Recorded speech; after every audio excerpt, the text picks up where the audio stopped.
Future Vision Study Center, Salem. உங்களோட videos உங்களுக்கு பிடிச்சிருந்தா லைக் பண்ணுங்க, ஷேர் பண்ணுங்க, கமெண்ட் பண்ணுங்க.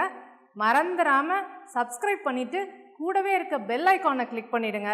ஸோ தட் எங்களோட வீடியோஸ் உங்களுக்கு மிஸ் ஆகாமல் வந்துட்டே இருக்கும். ஹலோ எவ்ரிவன், இன்னைக்கு இந்த கிளாஸில் நம்ம என்ன பார்க்க போகிறோம் அப்படின்னா யூனிட் 3ல இருக்கிற ஷேக்ஸ்பியரன் தியேட்டர் அண்ட் ஆடியன்ஸ். ஸோ இந்த டாபிக் தான் நம்ம இன்னைக்கு பார்க்க போகிறோம். ஓகே, ஸோ இது வந்துட்டு ஒரு வித்தியாசமான ஒரு டாபிக்கு. ஏன் அப்படின்னு சொல்லி பார்த்தீங்கன்னா, இதுக்கு முன்னாடி மற்ற நம்மளுடைய காம்படிட்டிவ் எக்ஸாம்ஸில் பிஜிடிஆர்பிலையோ இல்லை வந்துட்டு பாலி டிஆர்பி இல்லை எஸ்சிஆர்டி இந்த மாதிரி எந்த எக்ஸாம்ஸ்லையுமே வந்துட்டு ஷேக்ஸ்பியரன் தியேட்டரு, ஆடியன்ஸு, க்ளவுன்ஸு, ஸோ இந்த மாதிரி வந்துட்டு செப்பரேட்டான டாபிக்ஸ்லாம் எதுவுமே அவங்க கேட்டதில்லை. உங்களுக்கு தான் ஃபர்ஸ்ட் டைம் இந்த மாதிரி டாபிக்ஸ் வந்து வந்திருக்கு. ஓகே, ஸோ இதை பற்றி தான் இன்றைக்கி நம்ம வந்து பார்க்க போகிறோம். ஸோ ஷேக்ஸ்பியரியன் பீரியடில் எந்த மாதிரிலாம் தியேட்டர்ஸ் எல்லாம் இருந்தது, ஃபர்ஸ்ட்டு ஆடியன்ஸ் வந்துட்டு எந்த மாதிரி ஆடியன்ஸ்க்கு எந்த மாதிரிலாம் ஸ்டேஜ் பிளே வந்து பண்ணி காட்டினாங்க அப்படிங்கிற மாதிரியான எல்லா இன்ஃபர்மேஷனும் இந்த கிளாஸில் நம்ம பார்க்க போகிறோம். ஓகே, ஸோ நம்ம ஷேக்ஸ்பியரை பற்றி ஃபுல்லாக நம்ம பார்த்துட்டு அதுக்கப்புறம் நம்ம ஷேக்ஸ்பியரியன் தியேட்டருக்குள்ளே போயிடலாம். ஓகே, ஸோ ஃபர்ஸ்ட்டு ஷேக்ஸ்பியரோட introduction. Life of William Shakespeare. So நமக்கு நல்லாவே தெரியும் வில்லியம் ஷேக்ஸ்பியர் அப்படிங்கிற ஒரு பர்சன் நம்ம இங்கிலீஷ் லிட்ரேச்சரில் எந்த அளவுக்கு இம்பார்ட்டண்ட்டான ஒரு பர்சன் அப்படிங்கிறது நம்ம எல்லாருக்குமே நல்லா தெரியும். ஸோ ஷேக்ஸ்பியர் ஒரு சிங்கிள் டிகிரி கூட வாங்கியிருக்க மாட்டார். பட் நாம் ஒரு டிகிரி வாங்கணும் அப்படின்னா கண்டிப்பாக ஷேக்ஸ்பியரை படிச்சுட்டு தான் வரணும். அந்த அளவுக்கு ரொம்ப முக்கியமான ஒரு person William Shakespeare. Yes, so அவரை பற்றின டீட்டெயில்ஸ் கொஞ்சம் பார்த்துடலாம். So Shakespeare is the greatest name in English literature. Yes, of course ரொம்ப ரொம்ப முக்கியமான பர்சன், நம்ம எல்லாருக்குமே தெரியும். அண்ட் தென் இவருடைய பயோகிராஃபி அப்படின்னு சொல்லி நம்ம எடுத்துக்கிட்டோம் அப்படின்னா எதுவுமே வந்து ரொம்ப அக்யூரேட்டாக இதுதான் அப்படிங்கிறதெல்லாம் நமக்கு தெரியல. அதுவே வந்துட்டு நிறைய டவுட்ஸ், நிறைய நமக்கு பர்ப்ளெக்சிட்டி தான் இருக்கு. ஓகே, ஸோ ஒரு அசம்ஷனில் தான் இதுதான் அப்படின்னு சொல்லிட்டு ஒரு அசம்ஷனில் தான் அவருடைய பயோகிராஃபி எல்லாமே நமக்கு இருக்கு, அக்யூரேட்டாக நமக்கு கிடைக்கல. And then available facts about his life are based chiefly on guess, work and then conjecture. அதாவது அந்த ஒர்க்ஸ் எல்லாம் பேஸ் பண்ணி தான் ஒரு அசம்ஷனில் தான் வந்துட்டு அவருடைய பயோகிராஃபியை நம்ம வந்துட்டு என்ன பண்ணியிருக்கோம்னா எடுத்திருக்கோம். Okay, so percentage, the world's greatest dramatist William Shakespeare was born on 23rd April. Okay, so அவர் எப்போ பிறந்தார் அப்படின்னா 23rd April 1564 Stratford on Avon, Warwick. Okay, so இவருடைய ஃபாதர் ஜான் ஷேக்ஸ்பியரு. ஸோ இவர் வந்துட்டு farmer. Okay, and then trade in corn, wheat, leather, agriculture products. So இது எல்லா ஒர்க்குமே அவர் வந்துட்டு பண்ணியிருக்காரு. அண்ட் தென் இவங்களுடைய மதர் யாருன்னு சொல்லி பார்த்தீங்கன்னா மேரி ஆர்டன். ஓகே, இவங்களுடைய மதர் மேரி ஆர்டன். ஸோ இவங்க மதர் வந்துட்டு ஒரு ப்ராஸ்பரஸ் ஃபார்மரோட டாட்டர். ஓகே, அண்ட் தென் இவங்களுடைய ஃபேமிலி எப்படி அப்படின்னு சொல்லி பார்த்தீங்க அப்படின்னா mixed Anglo Saxon and Norman blood. Okay, and ஜென்ரலாக என்ன சொல்லி பிலீவ் பண்ணுறாங்க அப்படின்னா ஷேக்ஸ்பியரோட மதர் அண்ட் ஃபாதர் ரெண்டு பேரில் யாரோ ஒருத்தங்க அவங்களுக்கு ரீடிங் அண்ட் ரைட்டிங் அப்படிங்கிறதுலாம் தெரியும் அப்படிங்கிறது சொல்லியிருக்காங்க.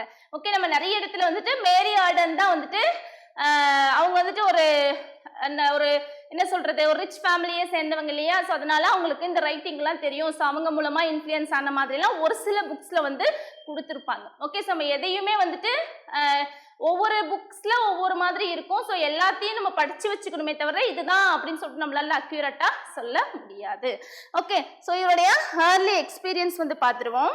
ஸோ ஷேக்ஸ்பியரோட எஜுகேஷன் அப்படின்னு சொல்லி பார்த்தோம் அப்படின்னா நான் ஸ்டார்டிங்லேயே வந்து சொன்னேன். என்ன சொன்னேன் அப்படின்னா ஷேக்ஸ்பியர் ஒரு சிங்கிள் டிகிரி கூட வாங்கியிருக்க மாட்டார். பட் நாம ஒரு டிகிரி வாங்கணும்னா அவரை வந்து படிக்கணும் அப்படிங்கிறது நம்ம சொல்லியிருந்தோம். எஸ், அவர் அந்த அளவுக்கெல்லாம் வந்துட்டு படிச்சிருக்க மாட்டார். ஸோ அவருடைய எஜுகேஷன் சொல்லி பார்த்தோன்னா நமக்கு கொஞ்சம் தான் தெரியும். So few years he probably attended the grammar school. ஸ்டாட்ஃபோர்டில் இருக்கிற ஒரு கிராமர் ஸ்கூலில் வந்துட்டு அவர் படித்தார் அப்படின்னு சொல்லிட்டு கொடுத்துருக்காங்க. அண்ட் தென் அங்கே தான் அவர் small Latin and less Greek அப்படிங்கிறத கற்றுக்கிட்டார், லேர்ன் பண்ணிக்கிட்டாரு அப்படின்றது சொல்லியிருக்காங்க. And then his real teachers were human beings and natural influences around him. Okay, so natural influences இவருக்கு கொஞ்சம் இருந்திருக்கு. His astonishing store of natural knowledge has been praised by all is critics. Okay, நேச்சுரலாகவே அவருக்கு இருந்த அந்த knowledge அதை வந்துட்டு எல்லா கிரிட்டிக்ஸுமே வந்துட்டு ப்ரைஸ் பண்ணியிருக்காங்க அப்படின்னு சொல்லிட்டு சொல்லியிருக்காங்க. ஓகே, ஸோ நெக்ஸ்ட் இவருடைய occupations. So when Shakespeare attained age of 14, so 14ல் இவருடைய ஃபாதரோட ஃபார்ச்சூன் வந்து என்ன ஆகும் அப்படின்னா ரொம்பவுமே வந்துட்டு லாஸ் ஆயிரும். ஸோ அவங்களுடைய ஃபேமிலி வந்துட்டு ரொம்ப ஒரு லோ கண்டிஷனுக்கு வந்துட்டு வருவாங்க. So his fathers fortune begin to decline. He discontinued studies to support his family. So அதுக்காக இவர் கிராமர் ஸ்கூலில் வந்து படிச்சுட்டு இருந்தார் இல்லையா, ஸ்டாட்ஃபோர்டில் இருந்த கிராமர் ஸ்கூலில் படிச்சுட்டு இருக்கும் பொழுது அட் த ஏஜ் ஆஃப் 14 இவருடைய ஃபாதரோட ஃபார்ச்சூன் டிக்ளைன் ஆயிடுச்சு. ஸோ இவருடைய சப்போர்ட் அப்படிங்கிறது இவருடைய ஃபேமிலிக்கு வந்து தேவைப்பட்டுச்சு. அதனால இவர் என்ன பண்ணாரு, அவருடைய ஸ்கூலிங்கை டிஸ்கண்டினியூ பண்ணிட்டாரு. ஓகே, ஸோ அவருடைய ஸ்டடீஸ் அப்படிங்கிறது இந்த கிராமர் ஸ்கூலில் ஏஜ் ஆஃப் 14 முடிச்சிருச்சு. Okay, and it is not exactly known what occupation he followed for the next 8 years. அடுத்த 8 years அவர் என்ன ஆக்குபேஷனை ஃபாலோ பண்ணாரு அப்படின்னு சொல்லிட்டு எக்ஸாக்டா தெரியல அப்படின்னு சொல்லிட்டு சொல்லியிருக்காங்க. ஸோ எவிடன்ஸ் மூலமா இவருடைய பிளேஸ் எல்லாம் எழுதியிருக்காரு இல்லையா, ஸோ அதன் மூலமா நம்ம பார்க்கும் பொழுது from evidence found in his place it is maintained that he was a country school master and lawyer's clerk. Okay, so இவருடைய பிளேஸை எல்லாம் பார்க்கும் பொழுது என்னவா இவர் இருந்திருக்கலாம் அப்படின்ட்டு ஒரு அசம்ஷன்ல சொல்லியிருக்காங்க. தட் இஸ் கண்ட்ரி ஸ்கூல் மாஸ்டரா ஒர்க் பண்ணியிருந்திருக்கலாம், அப்படி இல்லைன்னா லாயர்ஸ் கிளர்க்கா இருந்திருக்கலாம் அப்படின்னு சொல்லிட்டு அசம்ஷன்ல தான் சொல்லியிருக்காங்க. Okay, next his marriage. So இவருடைய மேரேஜ் அப்படின்னு சொல்லி பார்த்தோம் அப்படின்னா when he was 19 years old, 19 years இருக்கும் பொழுது இவருக்கு வந்துட்டு மேரேஜ் ஆகுது. யாரு கூட அப்படின்னு சொல்லி பார்த்தீங்கன்னா ஹானி ஹாத்தவே இவங்க கூட. இவங்க வந்துட்டு 8 years senior to him. William ஷேக்ஸ்பியரை விட 8 years இவங்க elder. Okay, so on the basis of home package in his dramas critics have tried to show that the marriage was unhappy one, but nothing can be concluded for certain. Actually இவருக்கு வந்துட்டு 19 years இருக்கும் பொழுதே marriage ஆகும். So இவங்களுக்கு வந்துட்டு 3 children வந்துட்டு இருப்பாங்க இல்லையா. அண்ட் தென் என்னதான் 3 சில்ட்ரன் இருந்தாலுமே இவங்களுடைய மேரேஜ் லைஃப் அப்படிங்கிறது ஹாப்பியான ஒன்று இல்லை அப்படின்னு சொல்லிட்டு சொல்லியிருப்பாங்க. Okay, so departure from Stratford. So ஸ்டாட்ஃபோர்டில் இருந்துட்டு இவர் எப்போ வந்துட்டு வெளியில போனாரு. So about 1585 Shakespeare left Stratford for London to seek his fortune. Okay, so நான் வந்து முன்னாடியே சொன்னேன் என்ன அப்படின்னா அவருடைய ஃபாதரோட ஃபார்ச்சூன் டிக்ளைன் ஆயிடுச்சு. அதனால அவர் ஸ்கூலிங்கை டிஸ்கன்டினியூ பண்ணிட்டு அவருடைய ஃபேமிலிக்கு சப்போர்ட் பண்ற ஒரு சிச்சுவேஷன் அப்படிங்கிறது வந்துச்சு அப்படிங்கிறது சொன்னேன் இல்லையா. எஸ், ஸோ 1585லயே அவர் வந்துட்டு ஸ்டாட்ஃபோர்டை விட்டுட்டு லண்டன் போறாரு. ஓகே, எதுக்காக அப்படின்னா ஃபார்ச்சூனுக்காக. ஓகே, ஸோ எதுக்காக ஃபார்ச்சூன் அண்ட் தென் இந்த ஃபினான்சியல் டிஃபிகல்ட்டிஸ் எல்லாம் வந்துட்டு கம் அக்ராஸ் பண்ணிட்டு வரணும் அப்படின்னும் பொழுது கண்டிப்பாக உங்களுக்கு ஃபார்ச்சூன் அப்படிங்கிறது தேவைப்பட்டுச்சு. ஸோ அதுக்காக லண்டன் போனாரு. So dissatisfaction in is domestic life, the lure of the city and an innate dramatic tendency might have been some of the contributory causes. A company of wandering players visited Stratford at this time, and it was as a member of their company Shakespeare left his native village. Okay, so அவருடைய native வில்லேஜை விட்டுட்டு அவர் லண்டனுக்கு போறாரு. Okay, London எதுக்காக போறாரு அப்படின்னா ஃபார்ச்சூனுக்காக போறாரு. So நிறைய விஷயங்கள் அவர் லண்டன் போனதுக்கு அப்புறம் தான் வந்துட்டு அவருடைய லைஃப்ல நிறைய சேஞ்சஸ் அப்படிங்கிறது வந்துச்சு. ஏன் அப்படின்னு சொல்லி பார்த்தீங்க அப்படின்னா இப்போ நான் சொல்றது இங்கே இருக்காது, பட் இருந்தாலும் நீங்க தெரிஞ்சுக்கோங்க.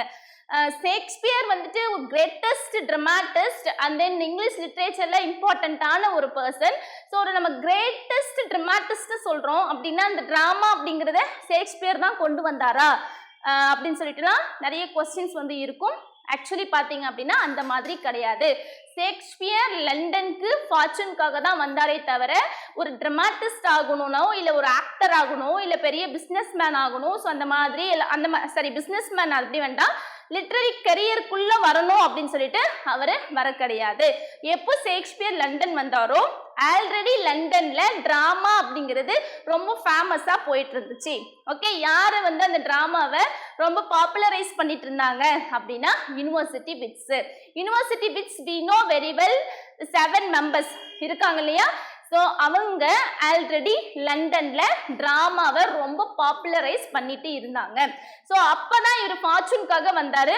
ஃபர்ஸ்ட் சும்மா ஒரு ஆடியன்ஸ் தான் இருந்தாரு. அதுக்கப்புறம் அவர் என்ன பண்ணார் அப்படின்னா இந்த ஸ்டேபிள் பாயா இருப்பாரு. ஓகே, இந்த என்ன சொல்றது, குதிரையெல்லாம் கண்ட்ரோல் பண்ணுவாங்க இல்லையா, ஸோ அந்த பாயா இருந்திருப்பாரு. அதுக்கப்புறம் தியேட்டருக்குள்ள போவாங்க இல்லையா, அந்த அந்த என்ட்ரன்ஸ்ல டிக்கெட்லாம் கொடுப்பாங்க இல்லையா, ஸோ அந்த மாதிரி ஒர்க் எல்லாம் பண்ணியிருப்பாரு. அதுக்கப்புறம் ஸ்டேஜ் ரீடரா இருந்திருப்பாரு. அதுக்கப்புறம் ஆக்டரா இருந்திருப்பாரு. அதுக்கப்புறம் ஒர்க் கொலாபரேட் பண்ணி எழுதியிருப்பாரு. அதுக்கப்புறம் அவருடைய இண்டிவிஜுவல் ஒர்க் கொடுத்திருப்பாரு. அதுக்கு அந்த இண்டிவிஜுவல் ஒர்க் முன்னாடியே அவருடைய ஒர்க்ஸ்லாம் கொஞ்சம் இம்மெச்சூர்டா இருக்கும். அண்ட் தென் இண்டிவிஜுவல் ஒர்க் கொடுத்ததுக்கு அப்புறம் அவருடைய கரியர் அப்படிங்கிறது அப்படியே டெவலப் ஆகும். ஷேக்ஸ்பியர் அவர் கிரேட்டஸ்ட் ட்ராமாட்டிஸ்ட் தான் and also a poet. So 2 போமும் எழுதியிருப்பாரு இல்லையா. ஸோ இது நமக்கு காமனா கண்டிப்பா தெரிஞ்சிருக்கணும். ஏன்னா இவர் தான் நம்ம கிரேட்டஸ்ட் ட்ராமாட்டிஸ்ட் சொல்றோம் அப்படின்னா இவர் தான் டிராமாவை கொண்டு வந்தாருன்னா இல்ல. ஸோ அதுக்காக தான் இது நான் உங்களுக்கு சொன்னேன். Okay, yes. So next life in London. So his life in London from 1587 to 1611 was a period of greatest literary activity. Okay, so in the 1587 to 1611 தான் greatest literary activity அப்படிங்கிறதே ஒன்று நடந்திருக்கும் இவருடைய லைஃப்ல. He came to be known among his followers as Gentle Shakespeare. Okay, so இவருடைய followers எல்லாம் இவரை என்னன்னு சொன்னாங்க அப்படின்னா ஒரு ஜென்டில் ஷேக்ஸ்பியர் அப்படின்னு சொல்லிட்டு இவரை சொன்னாங்க. Okay, so next last years and death. Okay, so about 1612 so he retired from business and settled entirely at Stratford as health deteriorated. Okay, so இவருடைய ஹெல்த் அப்படிங்கிறது ரொம்ப ஏஜ் ஆனிச்சு அப்படின்னா அந்த ஹெல்த் அப்படிங்கிறது போகும் இல்லையா. ஸோ அதனால அவர் ஃபைனலாக அவருடைய எல்லா ஒர்க்ஸ்ல இருந்து ரிட்டையர்ட் ஆகி ஸ்டாட்ஃபோர்ட்ல செட்டில் ஆவார். அண்ட் தென் 23rd ஏப்ரல் 1616 அவரை இறந்து போயிடுவாரு. And then buried in the Stratford சர்ச்ல அவரை பரி பண்ணுவாங்க. அண்ட் தென் இவருடைய ஹவுஸ் அட் நியூ பேலஸ்ல preserved as a national museum.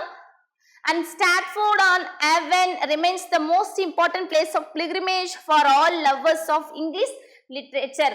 அவருடைய பிளேஸ், அதாவது வில்லியம் ஷேக்ஸ்பியரோட அவருடைய வீட்டை ஒரு நல்ல மியூசியமா சேஞ்ச் பண்ணி வச்சிருக்காங்க. இந்த பிலிகிரிமேஜ் எல்லாம் போவாங்க இல்லையா, பிலிகிரிமேஜ் போறவங்க அண்ட் தென் இந்த இங்கிலீஷ் லிட்ரேச்சர் விரும்பி படிக்கிறவங்க எல்லாம் அந்த பிளேஸ் ரொம்ப லைக் பண்ணி அந்த பிளேஸுக்கு போவாங்களாம். அந்த அளவுக்கு ஒரு நல்ல மியூசியமா சேஞ்ச் பண்ணி வச்சிருக்காங்க அப்படின்னு சொல்லிட்டு சொல்லியிருக்காங்க. நம்ம எதுக்காக நம்ம வில்லியம் ஷேக்ஸ்பியரை பத்தி இவ்வளோ இன்டெப்தா நம்ம பார்க்கணும் அப்படின்னா கண்டிப்பா ஆத்தர் இன்ட்ரோல இருந்து இதுக்கு மற்ற ஆத்தர்ஸை பத்தி கேட்குறாங்களோ இல்லையோ, மேபி ஆத்தரோட பயோகிராஃபில இருந்து கேட்குறாங்க அப்படின்னா வில்லியம் ஷேக்ஸ்பியர்ல இருந்து கண்டிப்பா கேட்கறதுக்கான வாய்ப்புகள் அதிகமா இருக்கு. அதனால நம்ம கண்டிப்பா வில்லியம் ஷேக்ஸ்பியரை top to bottom inch by இன்ச்சா எல்லா இன்ஃபர்மேஷனையும் அக்யூரேட்டா தெரிஞ்சு வச்சிருக்கணும். ஓகே, ஸோ அதனால தான் நம்ம இவ்வளோ இன்டெப்தா பார்த்துக்கிட்டு இருக்கோம். The works of William Shakespeare. Okay, so next அவருடைய works குள்ள போயிடலாம். Shakespeare's dramatic career extends over a period of nearly 22 years. Okay, so nearly 22 years from 1590 to 1612. So இது வரைக்கும் இவருடைய லிட்ரரி dramatic பீரியடா கன்சிடர் பண்றாங்க. So during this period the dramatist worked hard producing 2 plays a year. Okay, ரொம்ப hard work பண்ணி 1 இயருக்கு 2 பிளேவை வந்துட்டு அவர் ப்ரொடியூஸ் பண்ணியிருக்காரு. So besides his plays he has written 2 poems. அவர் வந்துட்டு எஸ் நான் முன்னாடியே சொன்னேன் இல்லையா, Shakespeare, William Shakespeare greatest dramatist and also a poet. அவர் ட்ராமாட்டிஸ்ட், கிரேட்டஸ்ட் ட்ராமாட்டிஸ்ட் தான். அது மட்டும் இல்லாம 2 போமும் எழுதியிருக்காரு. That is rape of Lucrece and Venus and Adonis. Okay, and then 154 sonnets வந்து இவர் எழுதியிருக்காரு. Okay, and then his plays achieved immediate success and he rapidly rose to eminence. அதாவது நிறைய ட்ராமாட்டிஸ்ட்லாம் இருக்காங்க இல்லையா, ஸோ நம்ம அவங்கெல்லாம் வந்துட்டு எடுத்த உடனே வந்து ஒரு பிளேஸ் ஒரு ட்ராமா எழுதுறாங்க அப்படின்னா அந்த ட்ராமா வந்து இமீடியட் சக்ஸஸ் எல்லாம் வந்து கொடுக்காது. ஓகே, ஃபர்ஸ்ட் ட்ராமா எழுதுவாங்க, அது அன்சக்சஸ்ஃபுல் ஆகும். அண்ட் தென் செகண்ட் எழுதுவாங்க, கொஞ்சம் அது ஃபேமஸ் ஆகும். தேர்ட் எழுதுவாங்க, ஃபர்ஸ்ட்ல என்ன மிஸ்டேக் பண்ணாங்களோ அது செகண்ட்ல ரெக்டிஃபை பண்ணிக்குவாங்க. செகண்ட்ல பண்ண சின்ன சின்ன மிஸ்டேக்ஸ் எல்லாம் தேர்ட்ல ஃபுல்லா ரெக்டிஃபை பண்ணி தேர்டு, ஃபோர்த்து, ஃபிஃப்த்ல அதெல்லாம் வந்து என்ன இருக்கும் அப்படின்னா நல்லா வந்து ஃபேமஸ் ஆயிருக்கும். பட் வில்லியம் ஷேக்ஸ்பியர் நம்ம எடுத்துக்கிட்டோம் அப்படின்னா அவருடைய பிளேஸ் எல்லாமே ரொம்ப ரொம்ப நல்ல சக்சஸ் ரேட்ல நல்லாவே பீப்புள் கிட்ட ரீச் ஆச்சு. Okay, so his dramatic career, a study of his plays in chronological order reveals a gradual development of his mind and art. Okay, so இவருடைய பிளேஸ் எல்லாம் நம்ம படிச்சு பார்த்தோம் அப்படின்னா ஒரு chronological orderல பார்க்கும் பொழுது கிராஜுவலா இவருடைய மைண்ட் செட் அந்த ஆர்ட் ஆஃப் ஒர்க் எல்லாமே வந்துட்டு ஒரு கிராஜுவல் டெவலப்மெண்ட் நம்மளால பார்க்க முடியும் அப்படின்னு சொல்லியிருக்காங்க. and then Shakespeare in 1590 is quite different from Shakespeare in 1600. ஷேக்ஸ்பியரை 1590ல பார்த்ததுக்கும் 1600ல பார்த்ததுக்கும் 1610ல பார்த்ததுக்கும் நிறைய டிஃப்ரெண்ட். அதாவது ஒவ்வொரு இதுலையுமே அவர் வந்துட்டு ஒவ்வொரு விதமான சேஞ்சஸ் அப்படிங்கிறது இருந்தது. Changes in the sense here development. Okay, அவருடைய மைண்ட் எந்த அளவுக்கு வந்துட்டு அவருடைய ஒர்க்ஸ் எல்லாம் வந்துட்டு ஒவ்வொரு ஒர்க்லயும் ஒவ்வொரு டெவலப்மெண்ட் அப்படிங்கிறது இருக்கும் இல்லையா. Yes, that is Shakespeare in 1590 is quite different from Shakespeare in 1600 and from Shakespeare in 1610. Okay, so ஒவ்வொரு இயர்லையுமே வந்துட்டு ஒவ்வொரு 10 இயர்ஸ் கேப்லையுமே அவருடைய டெவலப்மெண்ட் அப்படிங்கிறது நல்லாவே தெரிஞ்சது அப்படின்னு சொல்லிட்டு சொல்லியிருக்காங்க. Based on the gradual growth of his art, Professor Dowden has divided his dramatic career into 4 stages. Okay, so Professor Dowden இது வந்து இம்பார்ட்டன்ட். யார் வந்து வில்லியம் ஷேக்ஸ்பியரோட லிட்ரரி கரியரை வந்து 4 பீரியடா டிவைட் பண்ணாங்க அப்படிங்கறதெல்லாம் கேட்பாங்க. இந்த மாதிரி சின்ன சின்ன क्वेश्चंस கூட நிறைய பேருக்கு தெரியாம இருக்கு. ஓகே, ஸோ இதெல்லாம் வந்து நம்ம என்ன பண்ணணும் அப்படின்னா as a literature student we have to know. கண்டிப்பா இதில் நம்ம தெரிஞ்சு வச்சு இருக்கணும். ஓகே, நிறைய பேருக்கு இந்த மாதிரி சின்ன சின்ன விஷயங்கள் கூட தெரியல அப்படின்னும் போது நம்ம ரொம்ப லேக்கிங்கா இருக்கும். நம்ம நிறைய விஷயங்களை இன்னும் எக்ஸ்ட்ராஸா படிக்கணும். ஓகே, ஸோ இவரோட ட்ராமாட்டிக் கரியரை 4 ஸ்டேஜஸா வந்துட்டு இவர் டிவைட் பண்ணியிருக்காரு. இந்த ஒர்க் ஷாப் ஃபர்ஸ்ட் பீரியடு, இந்த ஒர்க் ஷாப், இந்த world second period, out of depths third period, out of heights fourth period.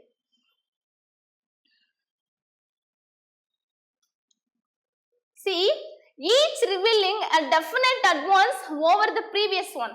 See, ஒவ்வொரு பீரியடுமே ப்ரீவியஸ் ஒன்னை விட பெஸ்டா ஒரு அட்வான்ஸ்மெண்ட்டை வந்து காட்டுது அப்படின்னு சொல்லிட்டு சொல்லியிருக்காங்க. ஓகே, இந்த ஒர்க் ஷாப் ஃபர்ஸ்ட் பீரியட் எதுல இருந்து எது வரைக்கும் அப்படின்னு சொல்லி பார்த்தீங்கன்னா 1588 to 94, 1594 வரைக்கும் அவருடைய ஃபர்ஸ்ட் பீரியடு. ஓகே, சோ இந்த பீரியட்ல இவர் எப்படி இருந்தார் அப்படின்னா அப்ரெண்டிஸ்ஷிப், அப்பதான் எல்லாமே அவர் லேர்ன் பண்ணிக்கிறாரு, கத்துக்கிறாரு. the place of this time are immature, ரொம்ப இம்மெச்சூர்டா தான் வந்துட்டு இருந்தது.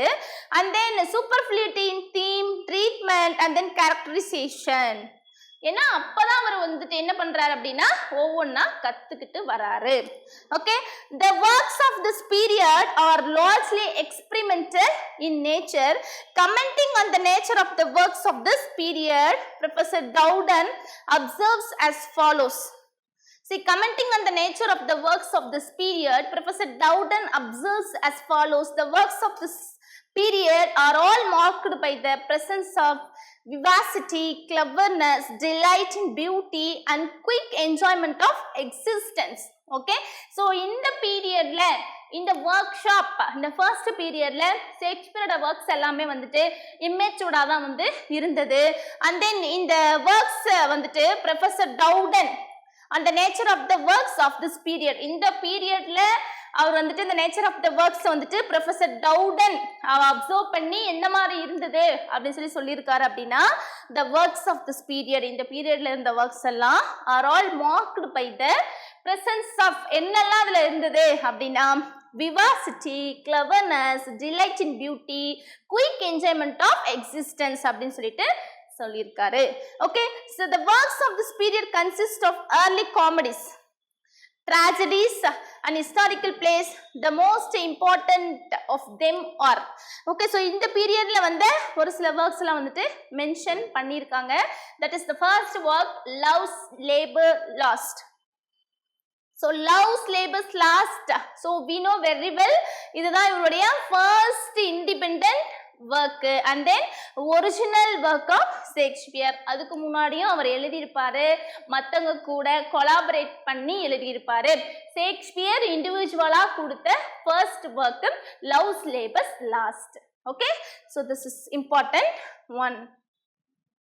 Okay, next the Comedy of Errors, a farce full of boisterous fun and laughter. Okay, so இங்க farce ன்னு சொல்லிட்டு இங்கயே கொடுத்துட்டாங்க. ஸோ அப்படின்னும் போது நமக்கு நல்லாவே தெரியும் fun and laughter. Okay, next the Two Gentlemen of Verona. இது வந்துட்டு என்னன்னா the delightful romance. Then Richard III, his first successful attempt at historical drama, and it reveals the influence of Marlowe. Okay, so நமக்கு நல்லாவே தெரியும் Christopher Marlowe one of the university wits. So அவருடைய ஒர்க்ஸை நிறைய follow பண்ணி இவர் வந்துட்டு எழுதியிருப்பார். அவருடைய ஜீவ் ஆஃப் மால்டா தான் இவருடைய த மர்ச்சன்ட் ஆஃப் வெனைஸ், அவருடைய எட்வர்ட் தி தேர்ட் தான் இவருடைய ரிச்சர்ட் தி தேர்ட். ஸோ இந்த மாதிரி அவருடைய ஒர்க்ஸை ஃபாலோ பண்ணி இவர் எழுதியிருப்பாரு. Okay, yes, that is Romeo and Juliet, fifth work, a lyrical love tragedy இது, and then later revised and perfected. Okay, so இது அதுக்கப்புறம் வந்துட்டு ரிவைஸ் பண்ணி ஒரு பர்ஃபெக்டா கொண்டு வந்திருக்காங்க. A Midsummer Night Dreams, so நமக்கு சிலபஸ்ல இருக்கிறது. A fantasy mocking a close office apprenticeship. Okay, this is also one of the important story. ரொம்ப ஒரு இன்ட்ரெஸ்டிங்கா இருந்தது இல்லையா, Midsummer's Night Dream. Okay, so next இவருடைய second period in the world. So in the period 1595 to 1600, in this period Shakespeare produced a mature Joyce's comedies and historical plays. Okay, so இந்த பீரியட்ல ஒரு matured ஆயிட்டார். ஏன்னா முன்னாடி நம்ம எவ்வளவு works வந்து பார்த்தோம், அந்த ஒர்க்ஸ் எல்லாம் கொடுத்ததுக்கு அப்புறம் அவருடைய இம்மெச்சூரிட்டி அப்படிங்கிறது போயிடுச்சு. ஸோ அதுக்கப்புறம் அவருடைய ஒர்க்ஸ் எல்லாம் மெச்சூர்ட் ஆயிடுச்சு. ஸோ இந்த பீரியட்ல செகண்ட் பீரியட்ல கொடுத்த அவருடைய ஒர்க்ஸ் எல்லாம் நல்லா மெச்சூர்டான ஒர்க்ஸ் அவர் வந்துட்டு கொடுத்தாரு. Okay, and then the works of this period are entirely original and independent. Okay, இந்த பீரியட்ல வந்தது எல்லாமே என்டையராகவே இண்டிபெண்டன்டான ஒர்க்ஸ் தான். and then Shakespeare has discarded the use of rhyme and his blank verse show greater ease and elasticity. Okay, so அவர் என்ன பண்ணியிருக்காரு அப்படின்னா use of rhymes, rhyming எல்லாம் வந்துட்டு டிஸ்கார்ட் பண்ணி எழுதியிருப்பாரு. ஓகே, and then இவருடைய இந்த blank verse வந்துட்டு shows greater ease of elasticity வந்து காட்டும் அப்படின்னு சொல்லிட்டு சொல்லியிருக்காங்க. the most important works, so இந்த பீரியட்ல கொடுத்த இம்பார்ட்டன்டான ஒர்க்ஸ் எல்லாம் என்னென்னு சொல்லி பார்த்தோம் அப்படின்னா, the first work Much Ado About Nothing. Okay, Much Ado About Nothing. So இது வந்து ஒரு டிலைட்ஃபுல்லான romance with a higher level of wit and humor. Okay, and then As You Like It and 12th Night. As You Like It 12th Nightல நம்மளுடைய யூஜிலேயே நம்ம படிச்சிருப்போம். These two plays contains a perfect blending of humor and romance, and they are considered as the best comedies of Shakespeare. Okay, As You Like It-ம் 12th Night-ம் best comedy of ஷேக்ஸ்பியர்னு சொல்றாங்க. Okay, ஷேக்ஸ்பியரோட first individual work என்னன்னு நமக்கு நல்லா தெரிஞ்சிருக்கணும். எதெல்லாம் ஒரு ஹிஸ்டாரிக்கல் பிளே, எதெல்லாம் ரொமான்ஸு, ஓகே, இதெல்லாம் ட்ராஜடி, அதெல்லாம் ட்ராஜிக் காமெடி அப்படிங்கிறதெல்லாம் நமக்கு கண்டிப்பாக தெரிஞ்சிருக்கணும். ஸோ இது ரெண்டும் அவருடைய பெஸ்ட் காமெடிஸாக சொல்லியிருக்காங்க. Merry Wives of Windsor and Taming of the Shrew, இது ரெண்டும் என்னன்னு சொல்லி பார்த்தீங்கன்னா farcical comedies largely in the vein of early comedies at revealing a maturity of Shakespeare's power. So அதுக்கு முன்னாடியே அவர் வந்துட்டு இந்த காமெடிஸ் வந்து கொடுத்துருக்காரு. பட் இது ரெண்டுலேயும் வந்துட்டு இவருடைய மெச்சூரிட்டி வந்துட்டு ஃபுல்லாக காட்டியிருக்காரு அப்படின்னு சொல்லியிருக்காங்க. And then the merchant of Venice சூப்பர்வான ஒரு ஸ்டோரி. நம்ம வந்துட்டு காலேஜ் டேஸ்லேயும் படிச்சிருப்போம், யூஜிலையும் படிச்சிருப்போம், பிசிலையும் படிச்சிருப்போம். சும்மா இருக்கும்போது கூட இந்த ஒர்க்கை வந்து நம்ம படிக்கலாம். அந்த அளவுக்கு ஒரு இன்ட்ரெஸ்டிங்கான ஒரு ஸ்டோரி எதுன்னு சொல்லி பார்த்தீங்கன்னா மர்ச்சன்ட் ஆஃப் வெனிஸ். எந்த யூனிவர்சிட்டி எடுத்துக்கிட்டாலும் மர்ச்சன்ட் ஆஃப் வெனிஸ் கண்டிப்பாக இருக்கும் இல்லையா? Merchant of Venice, 12th Night இதெல்லாம் நம்ம முன்னாடியே படிச்சிருப்போம் இல்லையா? இது வந்துட்டு ஒரு tragic comedy. Okay, so next Richard the second. So நமக்கு சிலபஸில் நமக்கு ப்ரிஸ்கிரைப் பண்ணியிருக்காங்க இல்லையா? So Richard the second, Henry the fourth பிசிடிஆர்பியில் இருக்கும். And then Henry fifth. These historical plays unroll the splendid panorama of the history of nation before our eyes and revealing the secret springs of human action. அந்த அளவுக்கு எப்படி இருக்குமாமா இந்த 3 ஒர்க்குமே இருக்கும் அப்படி சொல்லியிருக்காங்க. எப்படி இருக்கும்? Before our eyes and revealing the secret springs of human action. Okay, அந்த அளவுக்கு இந்த ஒர்க்ஸ்லாம் ரொம்ப ஸ்ப்ளெண்டிட்டா இருக்கும் அப்படின்னு சொல்லியிருக்காங்க. ஓகே, டிஎன்பிஎஸ்சி டெட் நியமன தேர்வு, PC, SI, TRB, agri, forest, railway போன்ற அனைத்து போட்டித் தேர்வுகளுக்கும் நேரடி மற்றும் ஆன்லைன் வகுப்புகள் ஆரம்பம். அனைத்து போட்டித் தேர்வுகளுக்கும் ஸ்டடி மெட்டீரியல் கிடைக்கும். நேரடி மற்றும் போஸ்டல் டெஸ்ட் பேட்ச் வசதியும் உண்டு. தொடர்புக்கு future vision study centre, Salem. Contact 9042030163. Future Vision Study Center, SKS Hospital Road, opposite to Hotel Lakshmi Prakash, near New Bus Stand, Salem. cell 90420 30163.